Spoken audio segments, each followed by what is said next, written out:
So இன்றைக்கி வந்து பயாலஜியில் last topic பார்க்க போகிறோம்.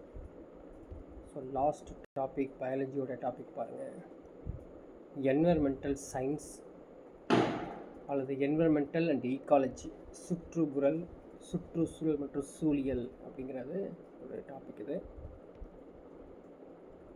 ஸோ இந்த டாப்பிக்கில் பொறுத்த வரைக்கும் ஆல்ரெடியுமே எக்ஸ்பிளைன் பண்ண மாதிரி 6th ஸ்டாண்டர்ட் சயின்ஸில் இருக்குது, 9th standard, 10th, 11th, 12th எல்லாமே கம்பைண்டாக இருக்கும். ஸோ இந்த பகுதியை நீங்கள் வந்து எங்கெங்கே இந்த டாபிக்ஸ் இருக்குதுன்னு சொல்லி அதில் கம்பைண்டாக தான் படிக்கணும். ஸோ எக்ஸாம்ஸ் பொறுத்த வரைக்கும் 6th standard, 9th standard, 10th standard சயின்ஸில் மட்டும் கேட்க மாட்டாங்க. ஜியாகிரஃபியில் அந்த டாபிக் இருந்தாலும் டச் பண்ணி கேட்பாங்க அப்படிங்கிறத தெரிஞ்சுக்கங்க. ஸோ ஆல்ரெடி நம்ம என்விரான்மெண்டல் சயின்ஸில் வந்து அதில் இருக்கக்கூடிய ஈக்காலஜிஸ்லாம் நம்ம பார்த்தோம். இன்றைக்கி வந்து அதோடய இஷ்யூஸ் தான் பார்க்க போகிறோம், அதோடைய பிரச்சனைகள் என்ன அப்படிங்கிறத தான் பார்க்க போகிறோம். ஸோ பிரச்சனைகள் நம்ம ஆல்ரெடி பார்த்துட்டு இருக்க பிரச்சனை தான். ஸோ மாசுபாடு, பொல்யூஷன்ஸ், நிறையா பொல்யூஷன்ஸ் பார்க்குறோம் இல்லையா. ஸோ இது வேறு டாப்பிக்லேயும் நம்ம படிச்சிருப்போம் ஏற்கனவே, பொல்யூஷன்ஸ், மாசுபாடுகள். ஸோ மாசுபாடுகள் இந்த வருவதற்கான காரணங்கள் அப்படின்னு கொஞ்சம் நம்ம திங்க் பண்ணி பார்த்தோம் அப்படின்னா, ஸோ இயற்கை காரணங்கள் கூட ஒரு முக்கியமானது தான். So undesirable changes in physical, chemical and biologicals. அதே மாதிரி மனித செயல்பாடுகளையும் இந்த பொல்யூஷன்ஸ், மாசுபாடுகள் ஏற்படுது. இந்த மாசுபாடுனால காற்று, நீர், மண் எல்லாமே மாசுபட்டுருங்க. ஸோ நம்ம ஏற்கனவே படித்தோம் ஈகோசிஸ்டம் இல்லையா, பொல்யூட்டன்ஸ். இதை தான் வந்து ஒரு 2 பேசிக் குரூப்பாக நம்ம வந்து பிரிக்கலாம் சரிங்களா. ஒன்று வந்து நான் டீக்ரேடபிள், இன்னொன்று வந்து டீக்ரேடபிள் சரிங்களா. ஸோ நான் டீக்ரேடபிள்னு அர்த்தம் சிதைவடையாதவை, சிதையடையாதது அப்படியே இருக்கும். ஸோ அப்படி பிளாஸ்டிக் பையெல்லாம் பார்த்துருக்கோம், அது வந்து சிதைவடைகிறதுக்கு கிட்டத்தட்ட பல ஆண்டுகள் ஆகும் அப்படி தான் சொல்கிறாங்க இல்லையா. அதே மாதிரி சிலது டீக்ரேட் ஆகிடுது, சிதையக்கூடியது, அதை நம்ம தனியாக பிரிச்சியும் நம்ம வச்சுக்கிறோம்.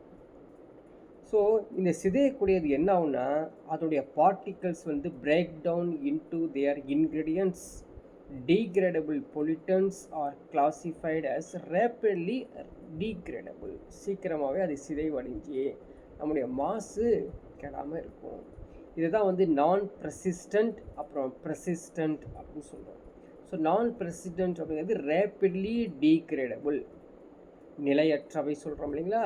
அது வந்து நிலையற்றவைனா அது சிதைய அடையாது அப்படின்னு சொல்ல முடியாது. அதாவது ப்ரெசிஸ்டன்ட் அப்படிங்கிறது மெதுவாக டீக்ரேட் பண்ணுறது, சிதைவடையாது அப்படின்னு சொல்ல முடியாது. ஸோ மெதுவாக சிதையடையக்கூடியவை. நான் ப்ரெசிஸ்டன்ஸ் அப்படிங்கிறது வேகமாக அது சிதைவடையக்கூடியவை அப்படிங்கிறத தெரிஞ்சுக்கங்க. சரி, என்னென்ன மாசுபாடுகள் இருக்குது ஏற்கனவே வேறு ஒரு பகுதியில் படிச்சிருந்தாலும் இங்கே படிக்கும்போது பார்த்துக்கங்க. ஏர் பொல்யூஷன்ஸ். ஸோ ஏர் பொல்யூஷன்ஸ் உங்களுக்கு தெரியும், நிறையா வந்து கேஸஸ் வந்து துகள்கள் வந்து வெளியேற்றப்படும், தூசிகள் வெளியேற்றப்படுறதால பிரச்சனையே. இந்த தூசிகளுடைய அந்த பார்ட்டிகுலேட் மேட்டர் பிஎம் அப்படிங்கிறது 2.5 மைக்ரோமீட்டர்ஸ், அதை ஞாபகம் வச்சுக்கோங்க. சில கேஸஸ்லாம் இருக்குது, அது டெய்லி வெளியேற்றப்பட்டு கொண்டே இருக்கிறது. என்னது? SO2, NO2, CO2, sulphur di oxide, nitrous oxide, carbon dioxide, carbon monoxide அப்படின்னு தெரிஞ்சுக்கணும். இது மட்டும் இல்லாமல் சில நேரத்தில் வந்து இந்த கேஸுனால் ஓசோன் சிதைவடைஞ்சிருக்கு, ஓசோன் படலம் சிதைவடைஞ்சிருக்கு. அப்போது அங்கே இருக்க ஓசோன் அந்த லேயர் இருக்கக்கூடிய பிளேஸ் வந்து ஸ்ட்ராட்டோஸ்பியர் அப்படின்னு சொல்கிறேன். ஸ்ட்ராட்டோஸ்பியர் இருக்கக்கூடிய இந்த ஓசோன் அடுக்க டீப்ளேஷன்ஸ் ஆயிரும். ஸோ டிப்ளேஷன்ஸ் சொல்கிறோம் இல்லையா, சிதைவடைஞ்சிரும். அப்போ சிறியதாக சிதைவடைஞ்சனால என்ன ஆகும், சூரிய கதிர்கள் அங்கேருந்து நேராக வந்து நம்ம விழும் பொழுது அதுலேருந்து நேராக ஸ்கின் கேன்சர் வரதுக்கு வாய்ப்பு இருக்குது. ஜென்ரலி ஸ்கின் கேன்சர் வரதுக்கான ரீசன் என்னன்னு கேட்டால், ஒரு ஹார்ம்ஃபுல் யூவி ரேஸ் வந்து நம்ம உடம்புல பட்டுரும்.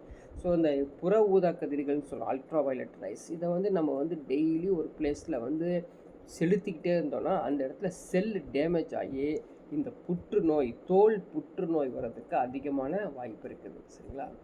சரி, என்னென்ன சில ஏஜென்ட்ஸ்லாம் இருக்காங்க, அதாவது முக்கிய காரணிகள். அவங்க என்ன பண்ணுறாங்க, இந்த ஓசோன் படலத்தை ஓட்டையை போட்டுருவாங்களாம். அவங்க யார் ஏற்கனவே படிச்சிருந்தோமோ சிஎஃப்சி, குளோரோ ஃப்ளோரோ கார்பன் அப்படின்னு சொல்லுவோம். குளோரோ ஃப்ளோரோ கார்பன் எங்கே மேக்ஸிமம் வெளியே வரும்?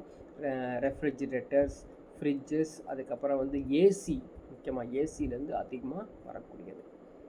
அதே போல் இந்த சல்ஃபர் டை ஆக்சைடு சொல்கிறோம், கார்பன் மோனாக்சைடு சொல்கிறோம் இல்லைங்களா. Sulphur dioxide, carbon monoxide, carbon dioxides, இவங்கெல்லாம் வந்து முக்கியமானவங்க.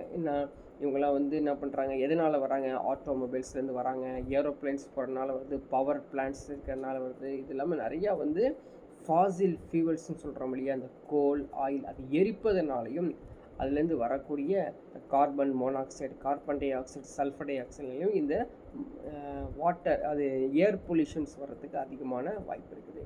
இப்படியே தொடர்ந்து போக போக என்ன நடக்கும் அப்படின்னு பார்த்தீங்கன்னா, உலகம் வெப்பமயமாதல் ஆகிரும். So global warming. So global warming வருவதற்கு காரணமே இந்த க்ரீன் ஹவுஸ் கேசஸ் தான். Concentrations of greenhouse gases increase ஆகிட்டே இருக்கணும் சரிங்களா.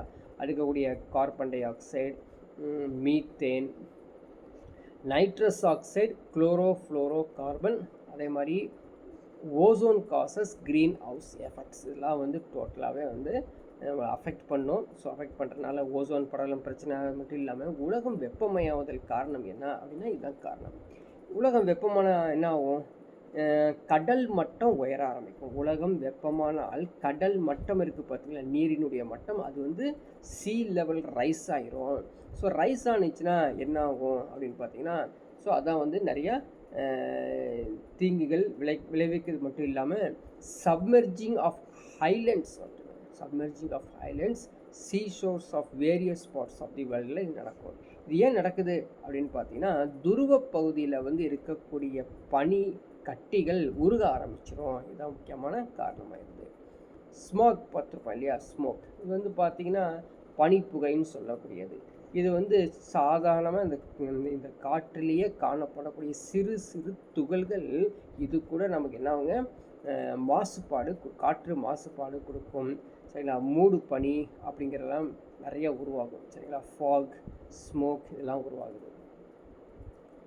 ஸ்மோக் பொறுத்த வரைக்கும் அப்படின்னு பார்த்திங்கன்னா, இது ஒரு ஃபோட்டோ கெமிக்கல் ஸ்மாக் அப்படின்னு சொல்கிறோம் இல்லையா. இந்த ஃபோட்டோ கெமிக்கல் ஸ்மாக் அப்படிங்கிறது என்ன அப்படின்னா, இந்த சன்லைட் வந்து விழும் பொழுது அது என்ன பண்ணுதுன்னா, இந்த நைட்ரஜன் ஆக்சைட்ஸு, அது இல்லாமல் இந்த வாலட்டைல் ஆர்கானிக் காம்பவுண்ட்ஸ்,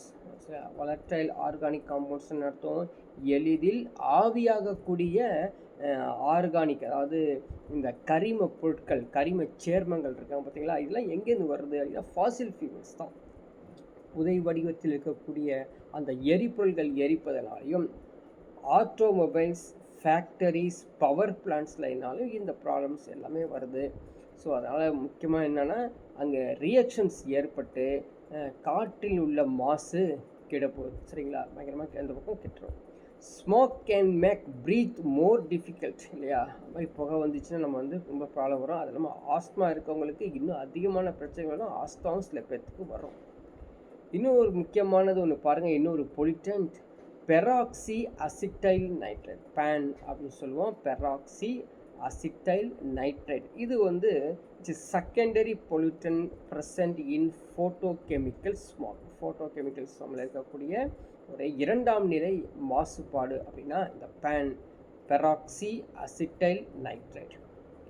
அதுக்கப்புறம் அமிலமலை நம்ம வந்து பார்த்துப்போம், அமிலமலை. ஸோ அமிலமலை நமக்கு புரியும்போது என்ன, இந்த கந்தக அமிலம், சல்ஃபரிக் ஆசிடு, நைட்ரிக் ஆசிடு, இதெல்லாம் வந்து என்ன ஆகும், மழையோடு சேர்ந்து பொழியும் பொழுது இது வந்து அமிலமலைன்னு சொல்கிறோம். அப்படி பேஞ்சனால என்ன, நிறைய பயிர்கள் சேதமாகும். அது மட்டும் இல்லாமல் பாறைகள்லாம் வந்து அப்படியே அரிச்சிருக்கும். டோட்டலாகவே வந்து கரோஷன்ஸ் நடக்கும். இந்த ஆசிட் ரெயின் வருவதுக்கான ரீசன் நம்ம ஆல்ரெடி படித்தோம் இல்லையா. So carbon monoxide, carbon dioxide, sulphur dioxides, nitrous ஆக்சைட்ஸ்லாம் அப்படியே மேலே போக போக என்ன ஆகும், மழை பொழியும் போது அங்கேருந்து வரக்கூடிய அந்த நீருடன் வினை புரிந்து அமிலமாக மாறிடும். ஸோ அமிலமாக மாறும்போது இந்த அமில மழை வந்து விழுது அப்படின்னு சொல்லிட்டு ஆல்ரெடி நம்ம படித்தது தான். அதில் முக்கியமானது நைட்ரஜன் ரொம்ப மோசமானது. So nitrogen oxides are also major air pollutants அப்படின்னு சொல்லியிருக்கோம்.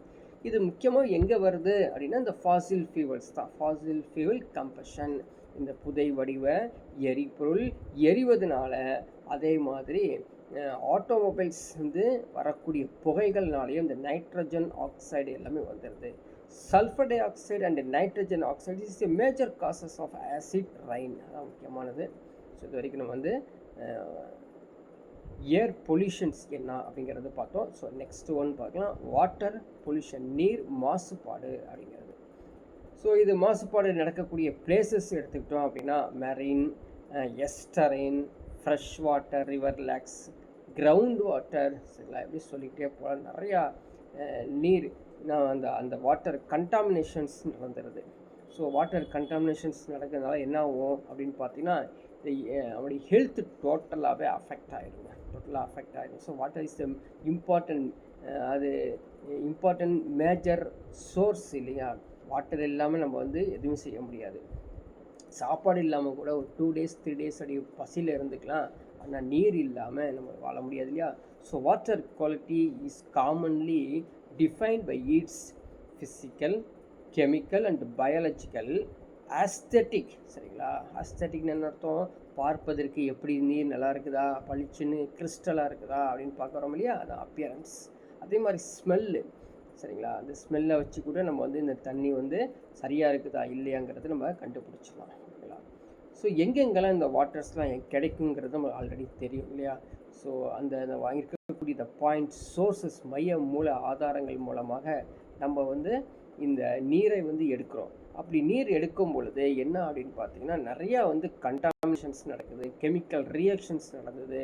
அதே மாதிரி பெஸ்டிசைட்ஸ்னு சொல்லக்கூடிய அந்த பூச்சிக்கொல்லிகள்னால் வரக்கூடிய பிரச்சனைகளுமே வரிசையாக இருக்குது. அது இல்லாமல் ஆக்சிடென்டல் ஆயில் ஸ்பில்லேஜஸ் நம்ம கேள்விப்பட்டிருப்போம் இல்லையா. திடீர்னு வந்து அந்த கடலில் வந்து கப்பல்கள் கவர்வதனாலையும் ஆக்சிடென்ட் நடக்கிறதுனாலையும் அதுலேருந்து வரக்கூடிய இந்த ஆயில்ஸ் பார்த்தீங்களா, அந்த ஆயில் ஸ்ப்ரெட்ஸ்னாவே டோட்டலாகவே வந்து அஃபெக்ட் ஆகும். So increase BOD, increase COD, சரிங்களா, அதாவது பயோ ஆக்சிஜன் டிமாண்ட் அப்படின்னு சொல்லுவாங்க, பயோ ஆக்சிஜன் டிமாண்ட்ஸ் அப்படின்னு சொல்லுவாங்க. இன்னொன்று வந்து பார்த்திங்கன்னா கெமிக்கல் ஆக்சிஜன் டிமாண்ட், சிஓடின்னு சொல்லுவாங்க, பிஓடி சிஓடி. இதனால் என்ன ஆகும் அப்படின்னா இந்த mass death of organisms, not only human beings, முக்கியமாக ஆர்கனிசம்ஸ் இருக்கக்கூடிய உயிரிகள்லாம் சிறு சிறு உயிரிகள் செத்து போயிடும்.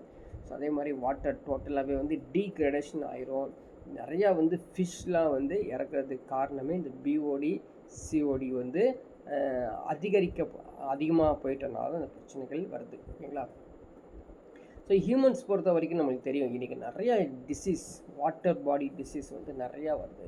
ஒருத்தருக்கு டைஃபாய்டு வந்துருக்குது, காலரா வந்திருக்குது அப்படின்னா ஸோ இம்பார்ட்டன்ட் என்ன பிரச்சனை அப்படின்னு பார்த்தீங்கன்னா அவர் வந்து தண்ணி குடித்த இடம் சரிக்காது, அந்த தண்ணி வந்து கண்டாமினேஷன்ஸ் ஆகிருக்கும். சரிங்களா. ஸோ அதனால தான் போகிற இடத்துல வாட்டர் பாட்டில் எடுத்துகிட்டு போகிறது ரீசனே வந்து நம்முடைய வாட்டர் பாட்டிலை க்ளீன் பண்ணி வச்சுக்கிட்டு நம்ம குடிக்கிறோம். ஆனால் ஸ்டோரேஜ் பண்ணியிருக்கக்கூடிய பிளேசஸில் அது சரியாக இருக்கா அப்படின்னா நிறைய கண்டாமினேட்டட், சரிங்களா.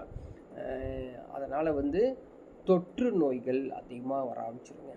So water borne disease and epidemics are a result of contaminated water and poor or absence of water treatment process இதெல்லாம் நடக்கிறதுனால ஸோ வாட்டர் இஷ்யூஸ் வந்து வருது. ஸோ வாட்டர் பொல்யூஷன்ஸில் அடுத்த ஒன்று பார்த்தீங்கன்னா can cause eutrophication due to nutrient enrichment. அதாவது நீர் மாசுபாடு அடையுதுன்னு சொல்கிறது வந்து அதில் ஒன்றுமே இல்லை, அது வேஸ்ட்டு, அந்த தண்ணி வேஸ்ட்டு, அந்த தண்ணி வந்து நிறைய நோய்கள் வரும் அப்படின்னு சொல்கிறதுக்கு இன்னொரு அடுத்த பக்கம் ஊட்டச்செறிவு, சரிங்களா, மிகை உணவு ஊட்டம் வந்து அதிகமாகினாலும் பிரச்சனை.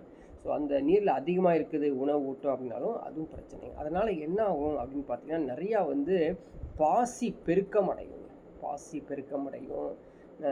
கேள்விப்பட்டிருப்பீங்க இந்த ரிவர் போகிற பிரிட்ஜு, நியரஸ்ட்டு பிரிட்ஜ், ரிவர் போயிட்டுருக்கக்கூடிய நியரஸ்ட்டு பிரிட்ஜு ஒரு வேகமாக ரிவர்ஸ் போயிட்டு இருந்தால் அது ஒரு பிரச்சனை இல்லை. ஸ்லோவாக ரிவர் போகுது அல்லது வாட்ரு வந்து குறைஞ்சிருது அப்படிங்கிறபோது இந்த nearest to bridge adjacent to பிரிட்ஜெலாம் இருக்குது பார்த்தீங்களா, அந்த இடத்துல வந்து பார்த்திங்கன்னா இது ஆகாய தாமரைன்னு சொல்லக்கூடிய இலைகள் அதிகமாக வளர்ந்துருக்கிறதுக்கு காரணமே இந்த ஈட்ரோஃபிகேஷன் அப்படிங்கிற ஒரு ப்ராப்ளம் தான். சரிங்களா. அடுத்தது வந்து பார்த்திங்கன்னா இந்த ஸ்டேஜஸ் ஆஃப் ஈட்ரோஃபிகேஷன் தான் இங்கே கொடுத்துருக்காங்க, எப்படி நடக்குது அப்படின்னு. ஸோ ஹியூமன் பொல்யூஷன்ஸ் முக்கியமாக, ஸோ நைட்ரஜன் பாஸ்பரஸ் நிறைய யூஸ் பண்ணி வாட்டரில் வந்து இந்த மிக்ஸ் ஆகிறதுனால இந்த ஈட்ரோஃபிகேஷன்ஸ் அதிக மிகை உணவூட்ட நிலைகள் வந்துடும். நெக்ஸ்ட் ஒன்று பாருங்கள், நாய்ஸ் பொல்யூஷன்ஸ். சரிங்களா.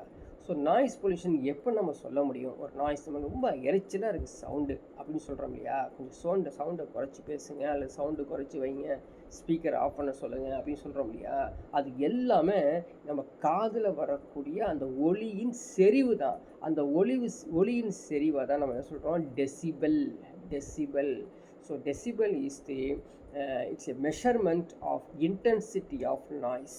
ஒலியின் செறிவை வந்து அளக்கக்கூடிய கருவி, அந்த அலகு வந்து decibel dB. So generally threshold அப்படின்னு சொல்கிறாங்க. threshold of pain is about 120 dB. So thresholdனா அருமையான அர்த்தம் என்ன அப்படின்னு பார்த்தீங்கன்னா, அதுதான் வந்து எல்லை. இதுக்கு கீழே நமக்கு வந்து குறைவாக கேட்கும், அதற்கு மேலே போனால் அதிகமாக கேட்கும். இந்த டிஃப்ரென்ஸ் தான் அந்த threshold. ஸோ இந்த இடத்துல நமக்கு வந்து ஒரு வலி உருவாகும். சரிங்களா. அந்த பெயின் அப்படிங்கிறது தான் அந்த 120 dB கீழே வந்து நம்ம கேட்கணும், அதுக்கு மேலே நம்ம கேட்டோம் அப்படின்னா கேட்க முடியாது, ஒரு இரைச்சல் அப்படின்னு சொல்கிறோம். அடுத்து வந்து பார்த்திங்கன்னா கெமிக்கல் பொல்யூஷன் அப்படிங்கிறது. Chemical pollution. So chemical pollutions என்ன அப்படின்னா bacteria and soil organism. So நன்மை அளிக்கக்கூடிய அந்த பாக்டீரியாவை நம்ம சாவை அடிச்சிட்டோம் அப்படின்னா அது one of the chemical pollution தான். ஏன்னா நன்மை கொடுக்கக்கூடிய அந்த பாக்டீரியா நமக்கு தேவை. சில பாக்டீரியாலாம் நம்ம கேள்விப்பட்டிருப்போம், வாசனை திரவியங்களுக்கு பயன்படுத்துகிறோம் அந்த பாக்டீரியாஸ். சரிங்களா. அதனால் வந்து இந்த கெமிக்கல் பொல்யூஷனில் நம்ம அன்னெசரி கண்டாமினேட்டட் கெமிக்கல்ஸ் எல்லாமே போய் இந்த வாட்டரில் போய் சேர்ந்துச்சு அப்படின்னா can cause eutrophication in water bodies. அதே மாதிரி நிறையா வந்து நீரில் வாழும் விலங்குகள் அவங்களுடைய இனப்பெருக்கம் கூட குறைஞ்சிருது. அதே மாதிரி நம்ம ஆல்ரெடி பேசினது பெஸ்டிசைடு, வெரி வெரி இம்பார்ட்டன்ஸ். நம்ம என்ன நினச்சிட்டு இருப்போம், இப்போ எக்ஸாம்பிளுக்கு ஒன்று சொல்கிறோன்னு பாருங்களேன், இந்த திராட்சை கிரேப்ஸ்லாம் இருக்குது பார்த்தீங்களா, நிறைய எறும்பு முக்க ஆரம்பிச்சிடும். நிறைய எறும்பு முச்சிருச்சுன்னு வச்சுக்கோங்க, அந்த அந்த அந்த குவாலிட்டி ஆஃப் கிரேப்ஸ் வந்து குறைஞ்சிரும். அப்போ என்ன பண்ணுவாங்க அப்படின்னு பார்த்தீங்கன்னா, இந்த பெஸ்டிசைட்ஸ் எல்லாத்தையும் டிப் பண்ணுவாங்க. ஸோ டிப் பண்ணி வரும்பொழுது என்ன ஆகும் அப்படின்னு பார்த்தீங்கன்னா, இந்த எறும்பு நம்ம தவிர்க்கப்படுது, அது ஓகே. பட் அதுலேருந்து வரக்கூடிய கண்டாமினேட்டட் கெமிக்கல்ஸு வேறு ஆர்கானிசம் வந்து சாகடிக்கும். அதே மாதிரி வாட்டரில் போய் மிக்ஸ் ஆகும். ஸோ நிறையா இஷ்யூஸ் வந்து இந்த பெஸ்டிசைட்ஸ் மூலமாகவும் வருது. இது இல்லாமல் ஏரோசால்ஸ்ன்னு சொல்லுவாங்க, தூசி படலம். இதனாலே நம்ம வந்து வேதி என்ன சொல்கிறது மாசுபாடு வரும். இதில் முக்கியமானது இன்னும் நம்ம ஆல்ரெடி படித்தது தான் இது, டீட் அப்படிங்கிறது. டீட்ஸ். ஸோ இதை ஆல்ரெடி நம்ம வேறு ஒரு பகுதியில் படித்தோம். எங்கே அப்படின்னு பார்த்தீங்கன்னா ஹெல்த் அண்ட் ஹைஜீன் அப்படிங்கிற ஒரு பிளேஸ்லேயும் நம்ம படித்தோம். ஸோ டீட் அப்படிங்கிறது என்னது, ஒரு மஸ்கிட்டோ ரிப்பலண்ட்டாக பயன்படுத்துகிறாங்க, கொசு விரட்டியாக வேணும். என்என் டைஎத்திலின் டேட்டோ ஆலுமைடு. ஸோ சரிங்களா, டேட்டோ ஆலுமைடு அப்படின்னு.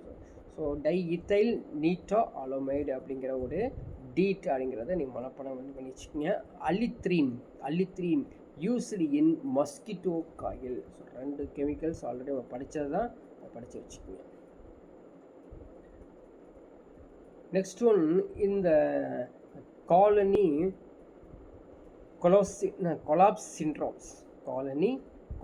சிண்ட்ரோம்ஸ். இது என்னது, கூட்ட சிதைவு நோய்.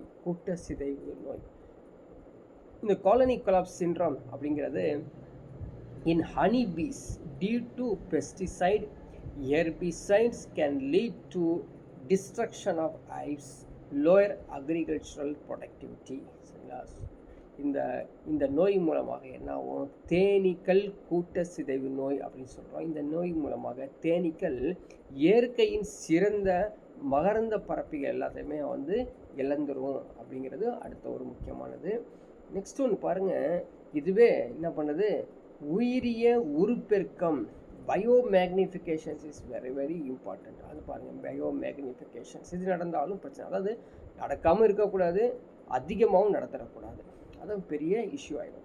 என்ன நடக்குது, when non-degradable substance enter into food chain, they do not get metabolized or break down or expelled, instead get transfer up to trophic level of the food chain. இது நடந்தது. இந்த ப்ராசஸ் நடக்கும்போது தான் ஸ்லோ அண்ட் இன்க்ரீஸ் கான்சன்ட்ரேஷன்ஸ், அது செறிவாக அதிக செறிவு அதிக அடர்வாக மாறிடுது.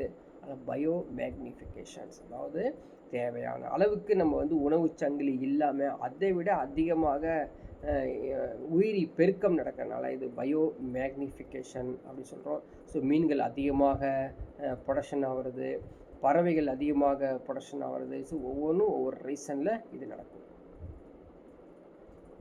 ஸோ நெக்ஸ்ட் ஒன் பாருங்கள், என்விரான்மெண்ட் கன்சர்வேஷன், அது எப்படி பாதுகாப்பது. ஸோ இதை பாதுகாப்பது அப்படிங்கிறது வந்து பார்த்திங்கன்னா ஒரு முக்கியமான பிளேசஸ்ஸு. நிறைய கொஷின்ஸ் வந்து இங்கே டச் பண்ணுவாங்க, எப்படி பாதுகாக்க. நிறையா வந்து ஆக்ட்ஸ் அண்டு ரூல்ஸ்லாம் இதில் வந்து இம்ப்ளிமெண்ட் பண்ணுவாங்க. So proper utilisation and management of the nature and its resource is termed as conservations. அவ்வளோதான். ஸோ இது வந்து எப்படி காப்பாற்றப்படுவது அப்படிங்கிறத நான் சொல்கிறேன். ஃபஸ்ட்டு வந்து அஃபாரஸ்டேஷன், நீங்கள் வந்து நிறையா வந்து மரங்கள் வளர்க்கணும், சரிங்களா.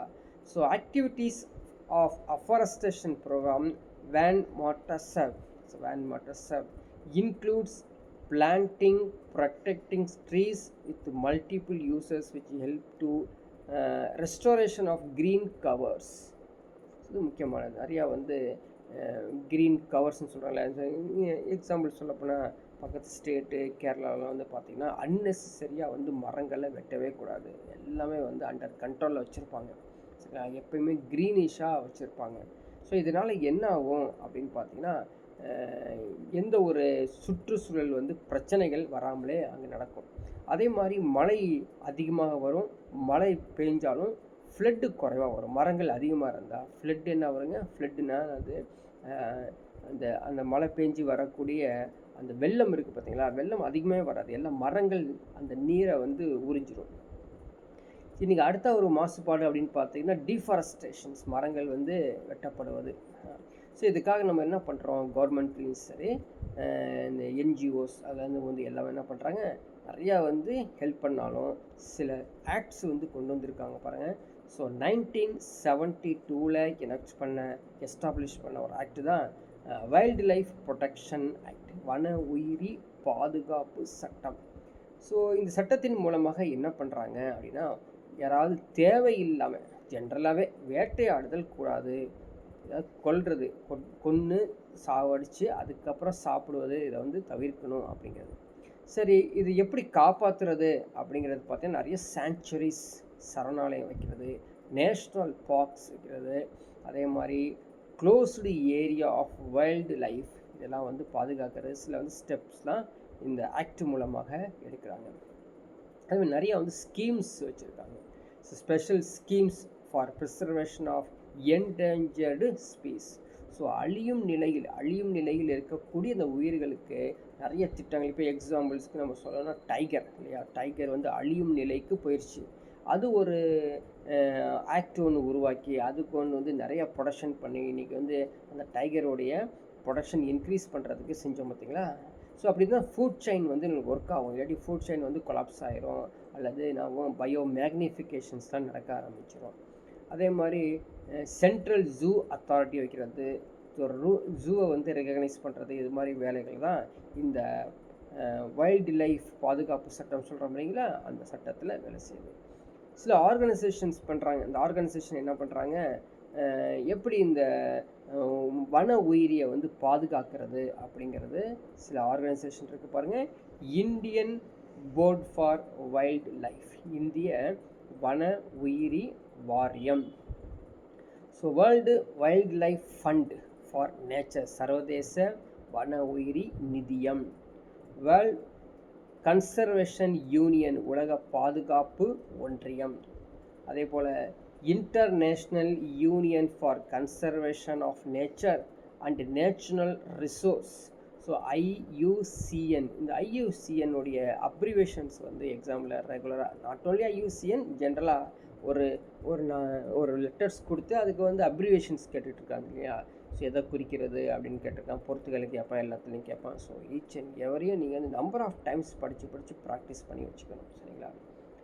அதே மாதிரி சிட்டிஸ் அப்படிங்கிறது convention of international trade in endangered species. அதே மாதிரி Bombay natural history society BNHS. இவன் நிறையா வந்து ஆர்கனைசேஷன்ஸ் இருக்குது. So wildlife preservation society of India Dehradun, wildlife conservation initiatives in India. So நிறையா இப்போ சொன்னேன் இல்லைங்களா உங்களுக்கு, டைகருடைய ப்ரொடக்ஷன்ஸ் குறைவாக இருக்குதுன்னு சொல்லி project tiger, project elephant has been launched in 1973-1992, சரிங்களா. ஸோ எலிஃபெண்ட்டுக்கு 1992, புலிகளுக்கு 1973 திட்டங்கள்லாம் கொண்டு வந்தாங்க. அதே போல் தான் crocodile conservation project was launched 1976. So year அதோடைய ப்ராஜெக்ட்டு எல்லாத்தையும் படித்து வச்சுங்க. அதுவே sea turtle conservations project was launch in 1999. சரி, ஆமைகள், கடல் ஆமைகள் பார்த்தீங்களா, அதனுடைய ப்ரொடக்ஷன் குறைஞ்சிருச்சுன்னு அதை வந்து பாதுகாக்கிறதுக்கு அடுத்த ஒரு திட்டத்தை கொண்டு வராங்க. Indian rhino visions 2020 is to conserves at least 3000 greater one horn rhinos in Assam India by 2020. இந்த சொல்கிறோம் இல்லையா, ஒத்த கொம்பு இருக்கக்கூடிய காண்டா மிருகங்கள் வந்து அதை பாதுகாக்கிறதுக்கு அடுத்த ஒரு திட்டம் தான் 2020 கொண்டு வரப்பட்டது. இது மட்டும் இல்லாமல் இது எல்லாமே மண்ணுடைய மேல் அடுக்கில் மண் அரிப்பை வந்து கட்டுப்படுத்துவதும் அது கட்டுப்படுத்தி வைக்கிறதுக்காக தான் அத்தனை வேலையும் என்ன பண்ணுறோம். Soil contains humans, mineral salt, இதெல்லாம் வந்து நம்ம ரொம்ப தேவைப்படுது. அதே போல் சாயில் கன்சர்வேஷன்ஸ், மண் அரிப்பையும் நம்ம வந்து காப்பாற்றணும், அது முக்கியமானது. So retain vegetation cover so that the soil is not exposed. முக்கியமான vegetation cover very very important. Example, கால்நடைகள் அதிகமாக மேய்ச்சலை கட்டுப்படுத்துவதன் மூலம் மண் அரிப்பை தடுக்கலாம். அதாவது இந்த இடத்துல என்ன, அந்த பச்சையம் அந்த புல்வெளிகள் அதிகமாக ஓரளவு அது இருந்தால் உங்களுக்கு வந்து மண் அரிப்பு இருக்காது. Graph rotation, soil management improve soil organic matter. சரிங்களா, அந்த பயிர் சுழற்சி, மண் வள வேளாண்மை, இதெல்லாம் வந்து முக்கியமானது. அதேமாதிரி runoff water should be store in a catchment. மண் அரிப்பை வந்து தடுக்கிறதுக்கு காரணம் இன்னொரு, தண்ணி ஓடிட்டே இருக்குது பார்த்தீங்களா, அதை நிறுத்தி அதை வந்து கேட்ச் பண்ணுறது. அதான் வந்து பாண்ட்ஸ், குளங்கள்லாம் இருக்குது பார்த்தீங்களா, அது மாதிரி உருவாக்குறது, ஏரிகள் உருவாக்குறது, லேக்ஸ் உருவாக்குறது. ஸோ காடுகள் உருவாக்கணும், அது முக்கியமானது. ரீஃபாரஸ்டேஷன், டெரஸிங், மலைகளின் நிலத்தை சமப்படுத்துதல், கான்டர் பிளஃபிங், சரிங்களா, இது எல்லாமே கொண்டு வந்தீங்கன்னா கொஞ்சம் இந்த ப்ராப்ளம் சால்வ் பண்ணலாம். அதே மாதிரி wind speed can be control by planting trees in the form of shelter belt. இந்த மண் அரிப்பை தடுப்பதற்கு அடுத்தது ஒன்று பார்த்தீங்கன்னா இந்த விண்டோடைய ஸ்பீடு. ஸோ சில பக்கம் நீங்கள் பார்த்துருக்கீங்க, அடிக்கிற காற்றுல அந்த பாறைகள் வந்து தேய ஆரம்பிக்கிறோம், பாறைகள் வந்து தேஞ்சு கோடாக விழுந்துரும், சரிங்களா. ஸோ அதனால் வந்து அதில் நிறைய பிளான்ட்ஸை நம்ம வந்து வளர்த்தோம்னா இந்த பாறை அரிப்பு, மண் அரிப்பை தடுக்கலாம்.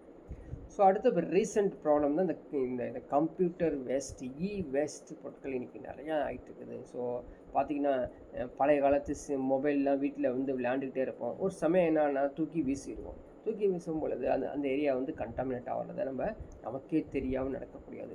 ஸோ கம்ப்யூட்டர் காம்பனன்ட்ஸ் 66% வந்து வேஸ்டேஜ் நடந்துட்டுருக்காமா.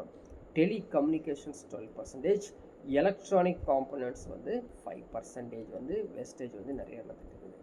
இது மட்டும் இல்லாமல் பயோமெடிக்கல் காம்பனன்ட்ஸ், அது இந்த மெடிக்கல்லேருந்து வரக்கூடிய வேஸ்டேஜ் இருக்குது பார்த்திங்கன்னா 7%. இது இல்லாமல் அதர் காம்பனன்ட்ஸ் வந்து 6%. இதனால் என்ன வரப்போகுது, கண்டிப்பாக நம்மளுடைய ஹெல்த்து வந்து எஃபெக்ட் வரும். ஸோ மின்னணு கழிவுகளால் ஆரோக்கியம் கெடும் இல்லைங்களா. ஆரோக்கியம் கெடக்கூடிய பாதிப்புகள் எல்லாம் நடக்கும். இது இல்லாமல் கெமிக்கல்ஸ் பாருங்களேன். Let is very very damage one. எங்கே லெட்டு அதிகமாக பயன்படுத்துகிறாங்க அப்படின்னு பார்த்தீங்கன்னா, இந்த தோல் பதனிடும் தொழில் இருக்குது பார்த்தீங்களா, இல்லை டேனரிஸ். இந்த டேனரிஸில் வந்து கொஞ்சம் லெட்டை பயன்படுத்துவாங்க, குரோமியம் பயன்படுத்துவாங்க. ஏன்னா அந்த ஒரு ஸ்மெல்லை வந்து குறைக்கிறதுக்காக இதை வந்து யூஸ் பண்ணுவாங்க இந்த கெமிக்கல்ஸ். இது தண்ணியில் கலந்து water contaminations, so water pollutions நடக்கும். அதே மாதிரி ஸ்கின்னில் பட்டால் அதுவும் இஷ்யூஸ் வரும்.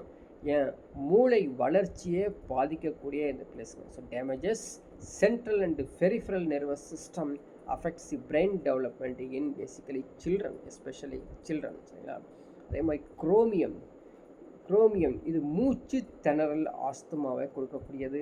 கேட்மியம்ஸ் அக்குமுலேட்ஸ் இன் கிட்னி லிவர், சரிங்களா, நியூரல் டேமேஜஸ்லாம் கொடுக்கக்கூடியது. மெர்க்குரி, ஸோ மெர்க்குரி இந்த chronic damage to brain, respiratory systems. ஒவ்வொரு கெமிக்கல்ஸும் என்னென்ன ப்ராப்ளம் கொடுக்குது அப்படின்னு படிச்சு வச்சுக்கோங்க. சரிங்களா. இன்றைக்கி வந்து பார்த்திங்கன்னா மண் இருக்குதோ இல்லையோ, மண்ணுக்கு அடுத்தபடியாக காணப்படக்கூடிய பொருள் அப்படின்னு பார்த்தீங்கன்னா இந்த பிளாஸ்டிக் தான். PVC, polyvinyl chloride. எங்கே பார்த்தாலும் பாலித்தீன் கவர்ஸ் வந்து நம்ம வந்து எடுக்கிறோம், வீசுகிறோம் அப்படிங்கிறது இது ஒரு பெரிய ஒரு இஷ்யூஸ்.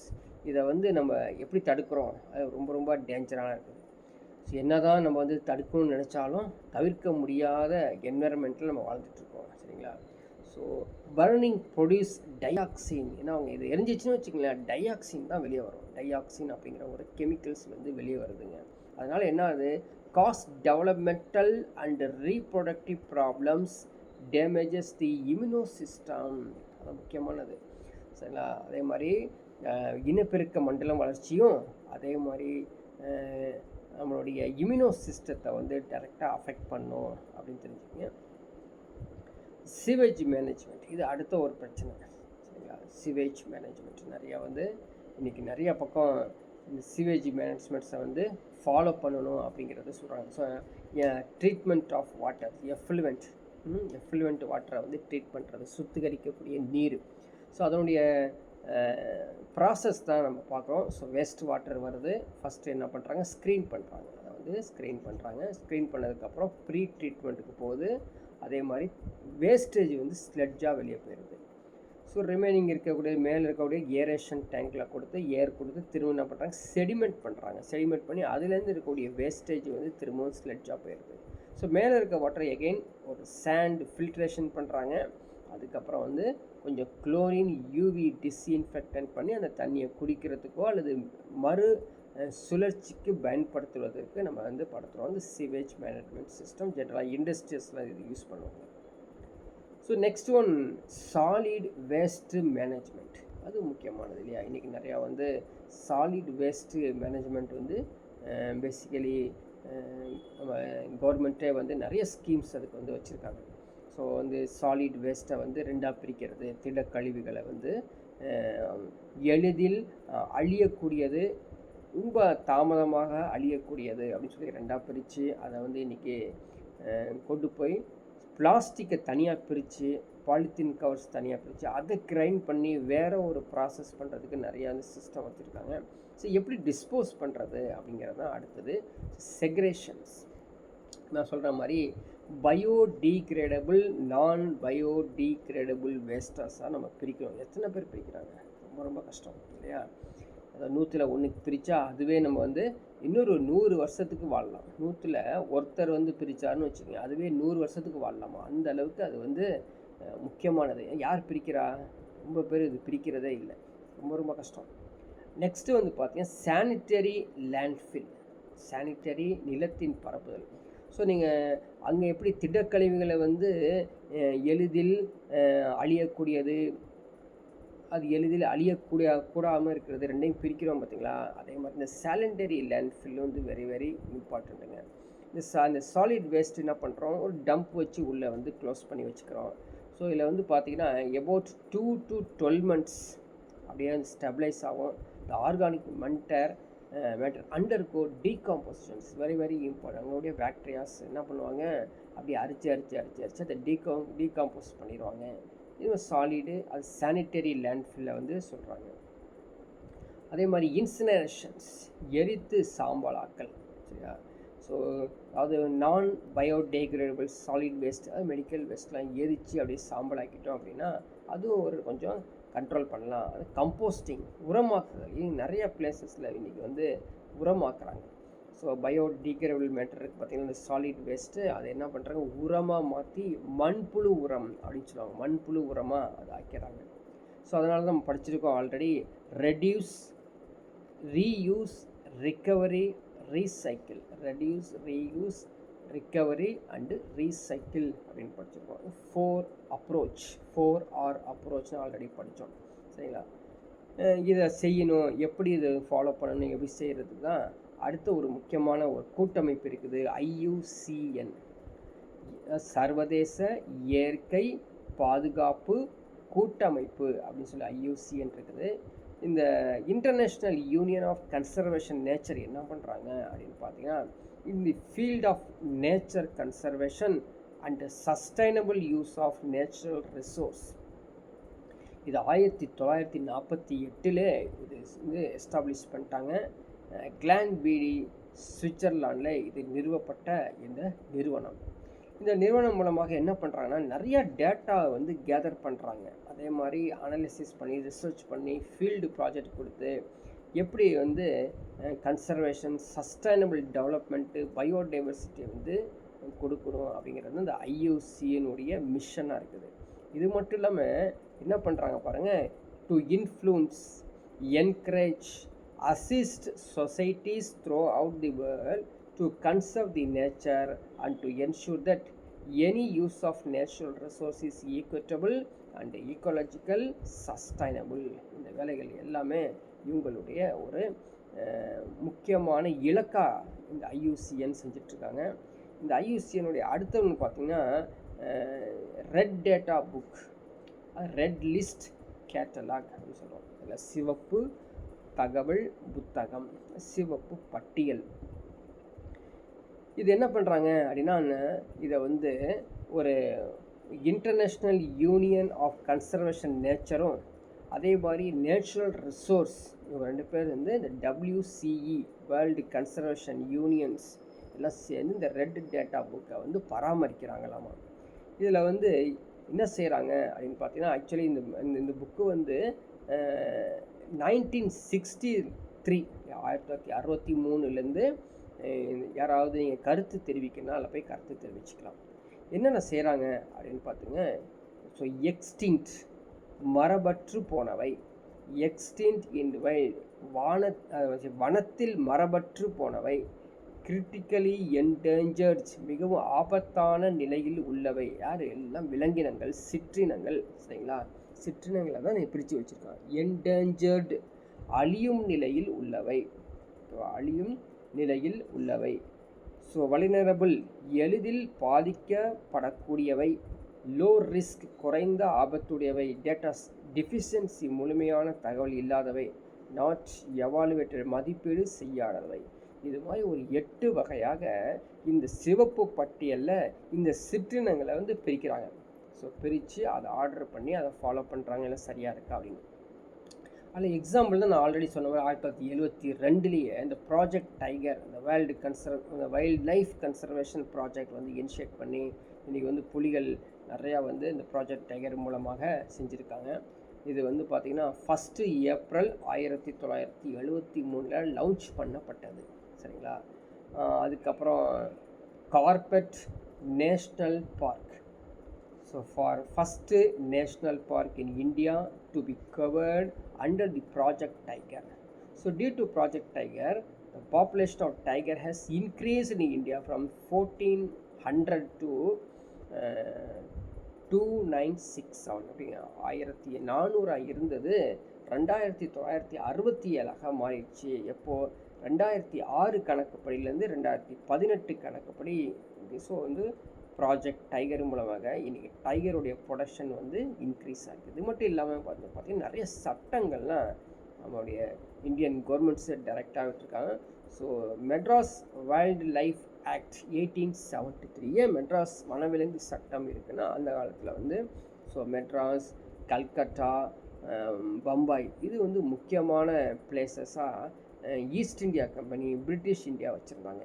எந்த ஒரு சட்டம் உருவாக்குனாலும் அந்த ஊர் பேர், அந்த ஒரு மாகாணத்தை பேர் வச்சு தான். மதராஸ் வனவிலங்கு சட்டம் அப்படின்னா என்ன அர்த்தம்? மதராஸ்க்கு மட்டுமா இல்லை அப்படின்னா, ஸோ அந்த ஏரியாவில் இருக்கக்கூடிய எல்லாமே, ஸோ பாதி இந்தியா ஃபுல்லாகவே கேப்சர் ஆன மாதிரி தான் இந்த ஆக்ட் நடக்கும். இந்த ஆக்ட் தான் ஃபியூச்சரில் வந்து ஆல் ஓவர் இந்தியாவும் எக்ஸ்டெண்ட் பண்ணாங்க.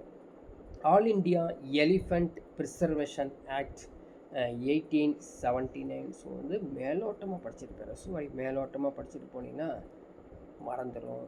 உட்காந்து மனப்பாடம் பண்ணும். கண்ணை மூடிட்டு ஒவ்வொரு ஆண்டும் அது என்ன அப்படிங்கிறது ரீகால் பண்ணால் மட்டும்தான் ஞாபகத்தில் இருக்கும். So wild bird animal protection act 1912, 1912 வந்து வனப்பறவை மற்றும் வனவிலங்கு பாதுகாப்பு சட்டம் உருவாக்குனாங்க. அதே மாதிரி பெங்கால் ரினோசரஸ் ப்ரிசர்வேஷன் ஆக்ட் 1932 எல்லாமே. ஸோ பிஃபோர் ஃப்ரீடமாக இருக்கு பாருங்கள். காண்டாமிருக சட்டம் 1932. All India wild life protection act 1972. Environmental protection act 1986. So இந்த ஆறுகள் இந்த இந்த இந்த ஆக்டுடைய இயர்ஸ் எல்லாமே சிறப்பாக படித்து வச்சுக்கோங்க. ஸோ ஆல்ரெடி படிச்சுட்டே வந்தோம் இல்லையா, இந்த புலிகளுடைய திட்டம், அது ஆல்ரெடி படிச்சிட்டோம். கிட்டத்தட்ட 1973 இது உருவாக்கப்பட்டது. சரிங்களா? ஆனால் இதில் இருக்கக்கூடிய முக்கியமான இன்ஃபர்மேஷன் பார்த்தீங்கன்னா 9 புலி காப்பகங்கள் தொடங்கப்பட்டதாம் இந்த திட்டத்தின் மூலம். இப்போது 50 புலி காப்பகங்கள் வந்து அதிகமாக இருக்குது அப்படின்னு சொல்லியிருக்காங்க. ஸோ இது மட்டும் இல்லாமல் 1973 உத்தரகாண்ட் மாநிலத்தில் உள்ள ஜிம் கார்பெட் தேசிய பூங்காவில் புலிகள் திட்டம் தொடங்கப்பட்டதாங்க. ஃபஸ்ட்டு வந்து எஸ்டாக லான்ச் பண்ணாங்க இல்லையா. இத்திட்டம் இனப்பெருக்க திறனுடைய வங்கப்புலிகள் இயற்கை வாழிடங்கள் வாழ்வதையும் அவற்றை அழிவில் இருந்து பாதுகாப்பதையும் இந்த உயிரியல் முக்கியத்துவம் வாய்ந்த ஒரு ப்ராஜெக்டாக இது இருக்குது. So national tiger conservation authority அப்படின்னு சொல்லி கூட ஒரு ஆரம்பிச்சிட்டாங்க. சரிங்களா? NTCA. இது ஒரு ஸ்டாச்சுட்டரி பாடி. சரிங்களா? இது ஒரு ஸ்டாச்சுட்டரி சட்டப்பூர்வமான அமைப்பு. ஸோ மினிஸ்ட்ரி ஆஃப் இந்த வைல்டு லைஃப் ப்ரொடெக்ஷன் ஆக்ட் 1972 அதன் மூலமாக உருவாக்கப்பட்டதுங்க. According to the latest tiger census report released 20th century, 2015 by NTCA, National Tiger Conservation Authority, is told the current tiger population is estimated 212. 2212 புலிகள் India முழுக்க காணப்படுதாமா. So அடுத்து வந்து பார்த்தீங்கன்னா national parks எங்கெங்கே இருக்குது அப்படின்னு சொல்லி எல்லாம் வந்து மனப்பாடம் பண்ணி வச்சுக்கணும். 1977 Guindy national park Chennai, 1986 gulf of Mannar, Ramanathapuram and தூத்துக்குடியின் இந்திரா காந்தி அண்ணாமலை என்பி இருக்கு இல்லையா, அது நேஷ்னல் பார்க் 1976. கோயம்புத்தூர் முதுமலை இல்லையா, முதுமலை தேசிய பூங்கா, தேசிய உயிரியல் பூங்கா 1940. நீலகிரி முக்கூர்த்தி நேஷ்னல் உயிரியல் பூங்கா வந்து நீலகிரிஸ் எங்கே இருக்குது அப்படின்னு தெரிஞ்சு வச்சுக்கோங்க. அதே மாதிரி இந்த சாங்சுவரிஸ், வைல்டு லைஃப் சாங்சுவரி சரணாலயங்கள், ஸோ வேடாந்தாங்கல் ஏரி பறவைகள் 1936 செங்கல்பட்டு. நீலகிரியில் இருக்கக்கூடிய முதுமலை வனவிலங்கு புகலிடம் 1942. ஸோ நாகப்பட்டினத்தில் இருக்கக்கூடிய கோடியக்கரை வனவிலங்கு புகலிடம் 1967. 1977 இந்திரா காந்தி நேஷ்னல் அது வனவிலங்கு புகலிடம். அதே மாதிரி முண்டதுறை வனவிலங்கு புகலிடம் திருநெல்வேலி 1988 இயர் பிளேஸு, அதோடைய நேம் எல்லாமே மனப்பாடம் பண்ணிங்க. மனப்பாடம் மட்டும் இல்லாமல் ரீகாலும் பண்ணுங்கள். அதே மாதிரி உயிர்கோள காப்பகங்களும் நீங்கள் படித்து வச்சுக்கணும். So Nanda Devi Uttar Pradesh, Nokrek Meghalaya, Manas Assam, Sundarbans West Bengal, gulf of Mannar Tamil Nadu, Nilgiri Tamil Nadu. So great Nicobars and Simlipal அப்படிங்கிறது அந்தமான் நிக்கோபார் அண்டு ஒரிசாவில் காணப்படக்கூடிய இந்த பயோஸ்பியர் ரிசர்வ்ஸ் இன் இந்தியா. அதே மாதிரி வேர்ல்டு சாங்சுவரிஸ் வனவிலங்கு சரணாலயங்கள், தேசிய பூங்காக்களுடைய டிஃப்ரென்சஸ் வந்துருக்காங்க, அப்படி வந்து கோத்ரூ பண்ணிக்குவேன். So next one people's biodiversity. So இதுக்கான வந்து ரெஜிஸ்டர்ஸ் வச்சுருக்காங்க. இந்த பீப்புள் பீப்புள்ஸ் பயோடைவர்சிட்டி ரெஜிஸ்டர்ஸ் அப்படின்னு ஒரு டாக்குமெண்ட் பண்ணுறது. எல்லோரும் போய் அங்கே போய் சைன் பண்ணி அதில் வந்து அவங்க டாக்குமெண்ட் பண்ணுவாங்க. ஏன்னா இந்த பல்லுயிர் பன்முகத்தன்மை பதிவேடமா இதை வந்து பார்த்திங்கன்னா ஒரு குறிப்பிட்ட பகுதி அல்லது கிராமத்தில் இருக்கக்கூடிய பகுதி எல்லாத்தையுமே வந்து உள்ளடக்கிய ஒரு பகுதி உள்ள இருக்கக்கூடிய உயிர் வளங்களை வந்து தகவல்கள் அங்கே இருக்கக்கூடிய தகவல்களை சேகரித்து ஒரு ஆவணமாக வைக்கிறது தான் இந்த பன்முகத்தன்மை பதிவீடு. பயோ ரிசோர்ஸ் என்ன? பயோ ரிசோர்ஸ் எதை குறிக்குது? Plants, animals and micro organisms இவங்களை சேர்த்து தான் அந்த பயோ ரிசோர்ஸ் உயிர் வளங்கள் அப்படின்னு சொல்லுவாங்க. இவங்களை வந்து இவங்களுடைய பாகங்கள், மறுபண பொருட்கள் எல்லாமே வந்து ரொம்ப மிகவும் பயனுள்ளதாக இருக்கும். இதுக்கான ஆக்டு 2002 ஆரம்பிச்சிட்டோம். பயாலஜிக்கல் டைவர்சிட்டி அண்ட் உயிரியல் பன்முக தன்மை சட்டம் 2002 இது ஆரம்பித்தாங்க. ஸோ நீங்கள் வந்து இந்த பிடிஎஃப்பை வந்து டவுன்லோட் பண்ணி படித்து வச்சுக்கோங்க. அதே மாதிரி CPCSEA இல்லையா, the committee for the purpose of control and supervision of experiments on animals. The committee for the purpose of control and supervision of experiments on animals. விலங்குகள் மீதான சோதனைகளை கட்டுப்படுத்துதல் மற்றும் மேற்பார்வை செய்யும் குழு தான் CPCC. இது ஒரு சட்டப்பூர்வமான அமைப்பு தான். Statutory committee set up under the prevention of cruelty to animals act 1960 1960 இந்த சட்டத்தின் கீழ் கொண்டு வரப்பட்டது. இன்று 1991 99 அந்த வாக்கில் பார்த்திங்கன்னா இது வந்து விலங்குகள் மீதான சோதனைகள் மற்றும் தேவையற்ற துன்பங்கள் ஆகாமல் தடுப்பதற்கு பயன்படுது. அதே மாதிரி என்விரான்மெண்டல் மேனேஜ்மெண்ட். ஸோ அது வந்து எப்படி மேலாண்மை அப்படிங்கிறது தான் இப்போ படித்தோம் பார்த்திங்களா, அதுவே ஒரு சார்ட்டு மாதிரி இங்கே இருக்குது. ஸோ மைண்ட் மேப் இருக்குது பார்த்திங்களா, அந்த மைண்ட் மேப் சார்ட் தான் இங்கே கொடுத்துருக்காங்க.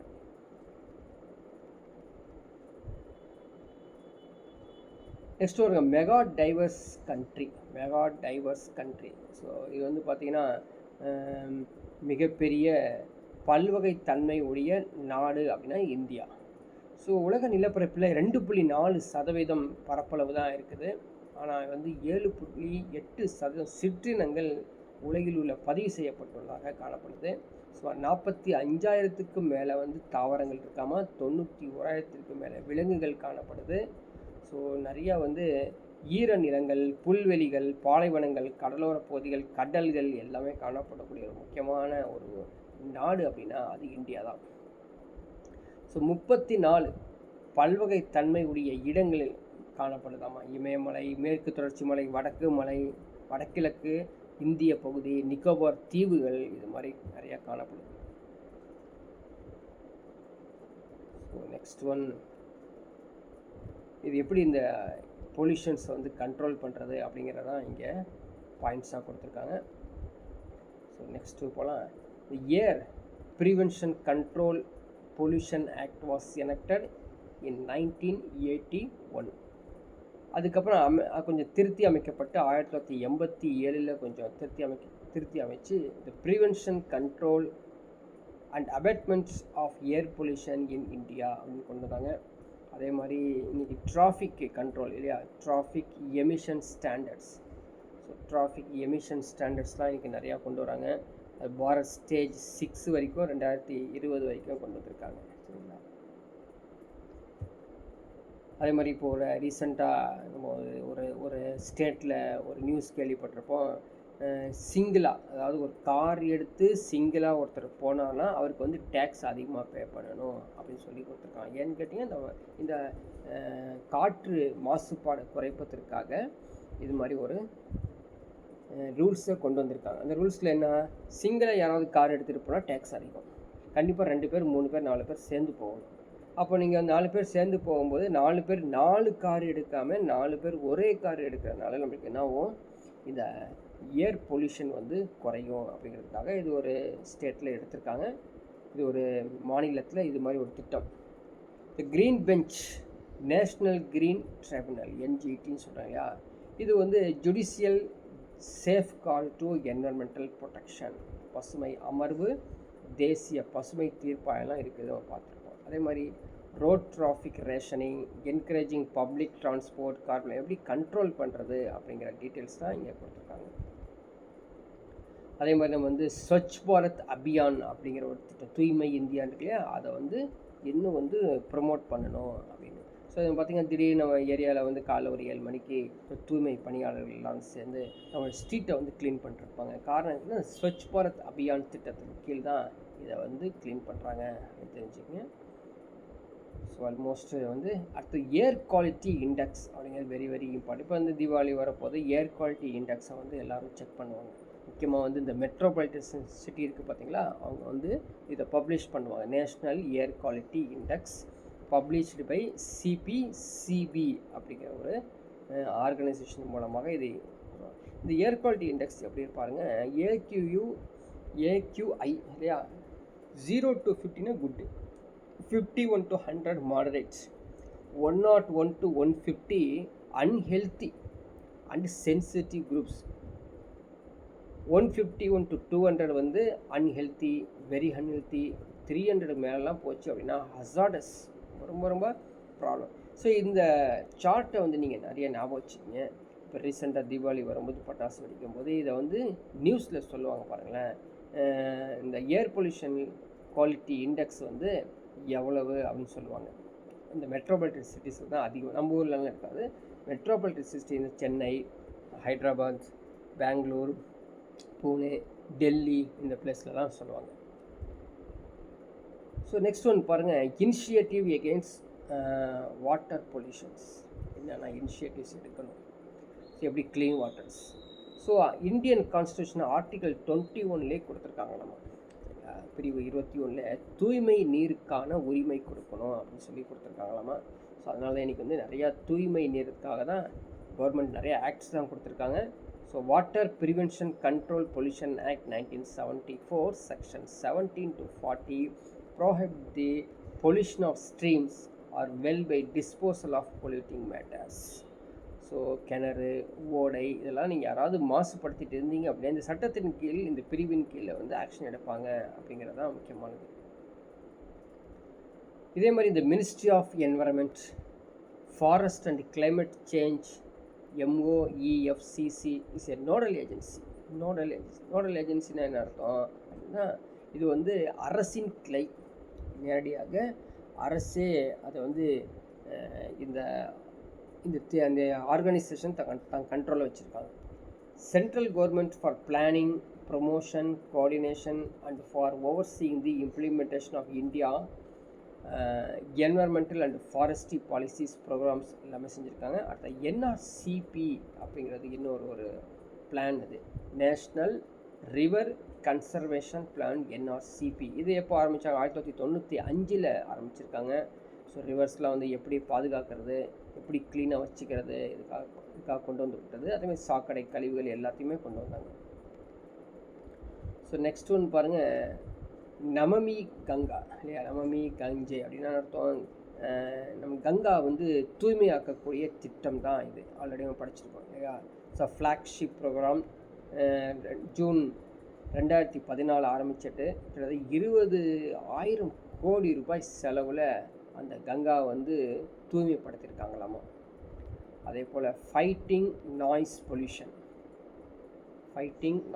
the planting trees in and around noise sources in effective pollution for noise pollution, as plants are known to absorb noise and bring down sound levels.